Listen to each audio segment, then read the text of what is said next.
नमस्ते दोस्तों, मैं प्रोफेसर सुभाष, हिंदी विभाग कुरुक्षेत्र विश्वविद्यालय कुरुक्षेत्र से आज आपके साथ चर्चा कर रहा हूं बौद्धकालीन भारत के विश्वविद्यालय, जिसके लेखक हैं आचार्य महावीर प्रसाद द्विवेदी, जिनको हिंदी का डॉक्टर जॉनसन भी कहा जाता है, जिन्होंने हिंदी भाषा के परिष्कार के लिए महत्वपूर्ण कार्य किया।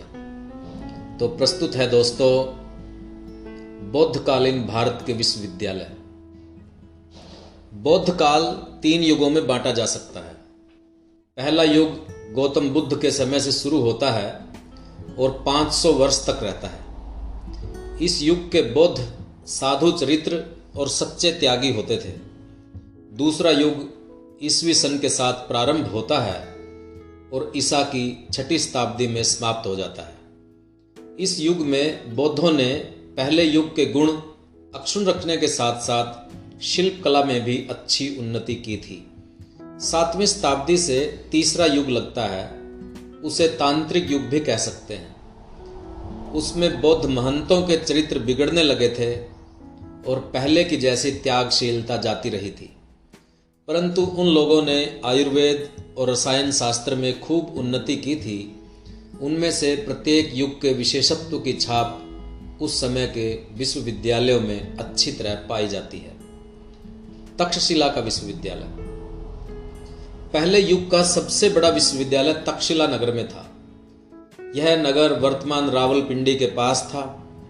प्राचीन काल में यह एक अत्यंत विख्यात नगर था। बौद्ध ग्रंथों से पता चलता है कि यह अपने समय में विद्या संबंधी चर्चा और पठन पाठन का केंद्र था। यह विश्वविद्यालय बुद्ध के पहले ही स्थापित हो चुका था।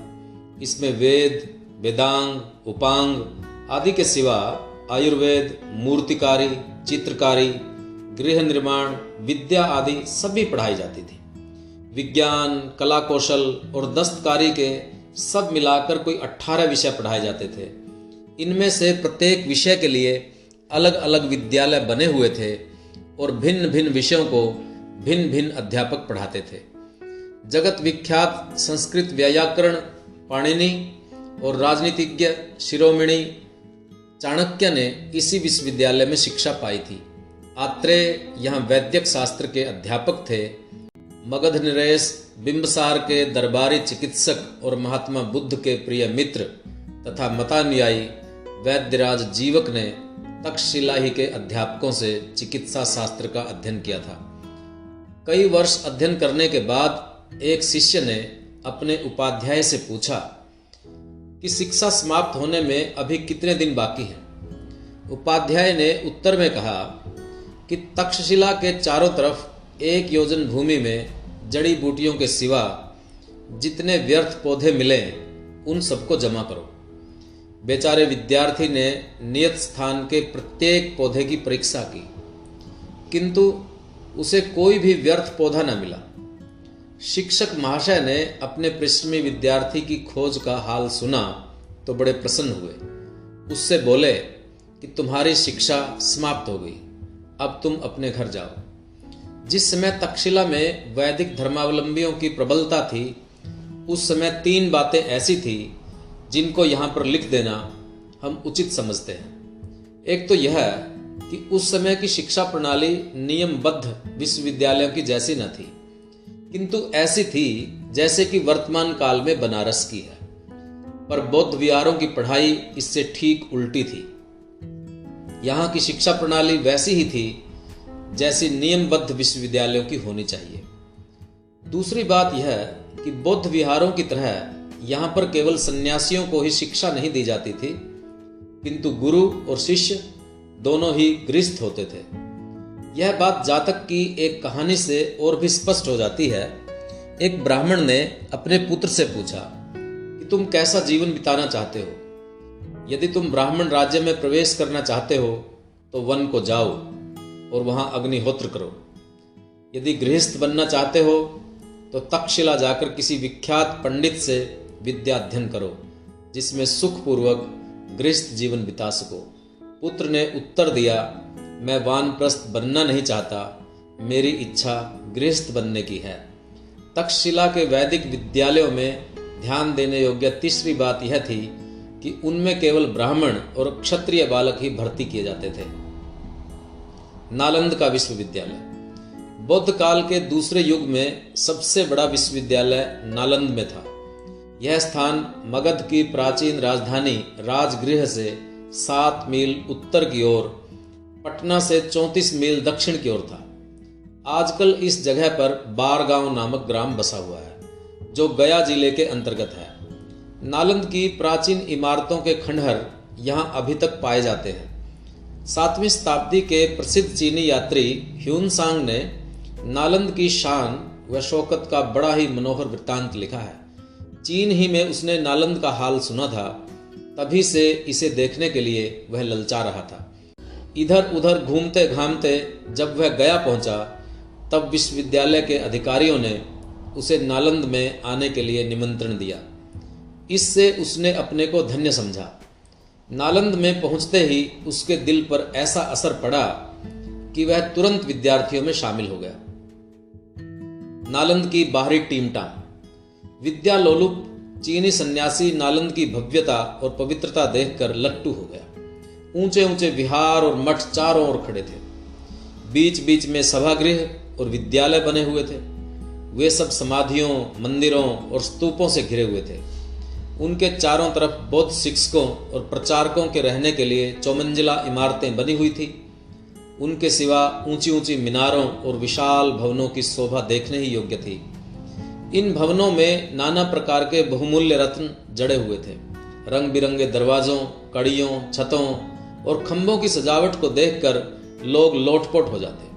विद्या मंदिरों के शिखर आकाश से बातें करते थे और ह्यूनसांग के कथनानुसार उनकी खिड़कियों से वायु और मेघ के जन्म स्थान दिखाई देते थे। मीठे और स्वच्छ जल की धारा चारों ओर बहा करती थी और सुंदर खिले हुए कमल उसकी शोभा बढ़ाया करते थे।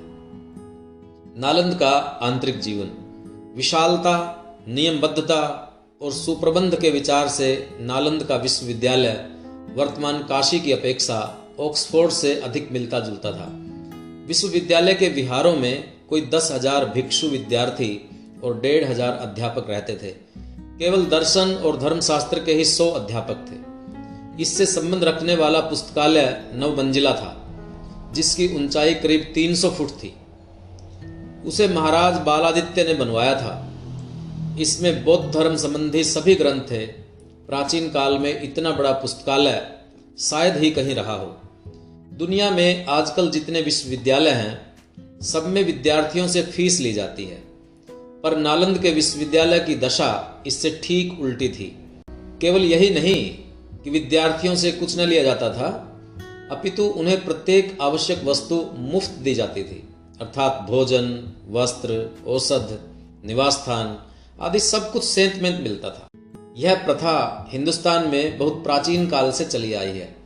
गृहस्थ लोग गांव, खेत, बाग, वस्त्र अथवा नकद रुपए इन विद्यालयों को दान करते थे। इसी से उनका संपूर्ण खर्च चलता था। इस प्रकार विद्यार्थियों का बहुत समय और मानसिक शक्ति पेट पूजा के लिए धनोपार्जन करने में नष्ट होने से बच जाती थी और वे इस समय और शक्ति को विद्या अध्ययन में लगाते थे। इसका फल यह होता था कि गंभीर विचार वाले मननशील विद्वान इन विद्यालयों से निकलते थे। इसी से वे लोग बौद्ध धर्म, संस्कृत साहित्य और संसार का अनंत उपकार कर गए हैं। नालंद के विश्वविद्यालय में आजकल की सी परीक्षाएं न होती थी, किंतु विद्यार्थियों की योग्यता शास्त्रार्थ द्वारा जांची जाती थी। विद्यालय में भर्ती होने के नियम भी बड़े कड़े थे। जो लोग दाखिल होने के लिए आते थे, उनसे द्वार पंडित कुछ कठिन प्रश्न करता था। यदि वे उनका उत्तर दे सकते थे तो भीतर जाने पाते थे, नहीं तो लौट जाते थे। इसके बाद शास्त्रार्थ के द्वारा उनकी योग्यता की परीक्षा ली जाती थी। जो इसमें भी अपनी योग्यता प्रमाणित कर सकते थे, वही विद्यालय में दाखिल हो सकते थे। बाकी अपना सा मुंह लेकर अपना रास्ता लेते थे। मतलब यह कि अच्छे बुद्धिमान, विद्वान, योग्य और गुणवान मनुष्य ही विद्यालय में प्रवेश करते थे। द्वार पंडित के पद पर वही नियत किया जाता था जो ऊंचे दर्जे का विद्वान होता था। यह पद उस समय बहुत प्रतिष्ठित समझा जाता था। विश्वविद्यालय के सभागृह में सवेरे से शाम तक शास्त्रार्थ हुआ करता था। दूर दूर देशों से पंडित अपनी शंकाएं दूर करने के लिए वहां आते थे। नालंद के विद्यार्थियों का देश भर में आदर सत्कार सम्मान होता था। जहां वे लोग जाते थे वहीं उनकी इज्जत होती थी। नालंद के प्राय सभी अध्यापक और विद्यार्थी धार्मिक जीवन व्यतीत करते थे। असल में धार्मिक जीवन बिताने के लिए ही इसकी सृष्टि हुई थी, इसीलिए इसका नाम धर्मगंज पड़ा था। परंतु पीछे इसकी काया पलट गई थी। दर्शन और धर्मशास्त्र के साथ साथ व्याकरण, ज्योतिष, काव्य, वैद्यक आदि व्यावहारिक और सांसारिक विद्याएं भी पढ़ाई जाने लगी थी। तमाम हिंदुस्तान के विद्यार्थी इन विद्याओं को पढ़ने के लिए यहाँ आते थे। श्री धन्यकटक का विश्वविद्यालय इस युग का दूसरा प्रसिद्ध विश्वविद्यालय श्री धन्यकटक में था। यह स्थान दक्षिण भारत में कृष्णा नदी के किनारे वर्तमान अमरावती के स्तूपों के निकट था। बौद्ध धर्म के महायान संप्रदाय के 14वें धर्मगुरु, विख्यात रसायन शास्त्र वेता और चिकित्सक नागार्जुन के समय में यह खूब उन्नत दशा में था और देश देशांतरों में प्रसिद्ध हो गया था। चीनी यात्री इत्सिंग के कथनानुसार नागार्जुन महाशय ईसा की 4वीं शताब्दी में थे। वहां पर वैदिक और बौद्ध दोनों प्रकार के ग्रंथ पढ़ाए जाते थे। तिब्बत की राजधानी लासा के निकट डायग विश्वविद्यालय इसी के नमूने पर बनाया गया था।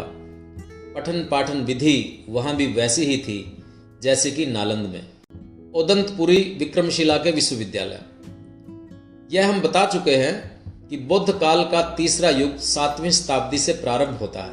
इस समय के बौद्ध महंतों में पहले का जैसा धार्मिक उत्साह बाकी न था, परंतु वैज्ञानिक खोज करने का जोश खूब बढ़ गया था। वैद्यक और रसायन शास्त्र में उन लोगों ने अच्छी उन्नति की थी। इस समय 2 मुख्य विश्वविद्यालय थे, एक ओदंतपुरी में, दूसरा विक्रमशिला में। ये दोनों स्थान बिहार प्रांत में हैं। पाल वंश के राजाओं ने ओदंतपुरी में एक बड़ा भारी विश्वविद्यालय स्थापित किया था। उसमें वैदिक और बौद्ध दोनों प्रकार के हजारों ग्रंथ थे। ओदंतपुरी के नमूने पर तिब्बत में शाक्य नामक एक विश्वविद्यालय खोला गया था। पाल राजा बड़े ही विद्या रसिक और विद्वानों के संरक्षक थे। उनका संबंध एक और विश्वविद्यालय से भी था, उसका नाम था विक्रमशिला। यह विद्यालय भागलपुर जिले के अंतर्गत सुल्तानगंज गांव के निकट गंगा के दाहिने किनारे एक पहाड़ी की चोटी पर था। सब मिलाकर कोई 108 भवन थे। इस विद्यालय के अधीन 6 महाविद्यालय थे जिनमें 108 पंडित पढ़ाते थे। इन सब पंडितों तथा अन्य अतिथि विद्वानों का खर्च पूर्वोक्त महाराज के दिए हुए गांव की आमदनी से चलता था। बीच का भवन विज्ञान मंदिर के नाम से विख्यात था। उसमें बिहार के महंत उन पंडितों से बौद्ध ग्रंथ पढ़ते थे जो विश्वविद्यालय के प्रथम और द्वितीय स्तंभ कहलाते थे। राजा जयपाल के शासन काल में विश्वविद्यालय की देखभाल के लिए 6 द्वार पंडित नियत थे। इसी समय महात्मा जेतारी ने एक सत्र स्थापित किया था। उसमें विक्रमशिला के विद्यार्थियों को मुफ्त भोजन मिलता था। विद्यालय के स्थायी विद्यार्थियों को भोजन देने के लिए 4 सत्र पहले ही से थे। इनके सिवा वारिंद के अधीश महाराज सनातन ने 10वीं शताब्दी के आदि में एक सत्र और भी खोला था। विश्वविद्यालय के प्रबंध के लिए 6 विद्वानों की एक सभा थी जिसका सभापति राज पुरोहित होता था। इस विश्वविद्यालय से पढ़कर जो विद्यार्थी निकलते थे उनको पंडित की पदवी दी जाती थी। अपने समय के सबसे बड़े न्यायिक पंडित जेतारी ने इसी विश्वविद्यालय के पंडित की पदवी और राजा महापाल का हस्ताक्षरित प्रमाण पत्र पाया था। महाराज उनकी गहरी विद्वत्ता से इतने प्रसन्न हुए थे कि उन्होंने उनको द्वार पंडित के प्रतिष्ठित पद पर नियत किया था। इस विश्वविद्यालय में व्याकरण, अभिधर्म, दर्शन शास्त्र, विज्ञान, वैद्यक कई विषय पढ़ाए जाते थे। तिब्बत के लामा विक्रमशिला में आते थे और वहां के पंडितों की सहायता से संस्कृत ग्रंथों का अनुवाद तिब्बती भाषा में करते थे। दोस्तों, ये था आचार्य महावीर प्रसाद द्विवेदी का लिखा गया लेख जिसमें उन्होंने प्राचीन भारत के विश्वविद्यालयों का, उनकी शिक्षा पद्धति का, उनका खर्च किस तरह से चलता था, लोगों की भागीदारी किस तरह से होती थी, कौन से विषय उनमें पढ़ाए जाते थे और विद्यार्थी उनको पढ़ कर के किस तरह से लोगों में जाते थे। और ये भी उन्होंने बताया कि कुछ विश्वविद्यालयों में सिर्फ उच्च वर्ण के लोगों को, क्षत्रिय और ब्राह्मणों को ही दाखिला मिलता था। इस तरह से प्राचीन भारत की शिक्षा प्रणाली के बारे में ये लेख हमारी कई जानकारियाँ देता है। उम्मीद है आपको पसंद आया होगा। आप इसे साझा करिए, अपने दोस्तों तक पहुँचाइए। मिलते हैं किसी अन्य लेख के साथ, तब तक के लिए धन्यवाद।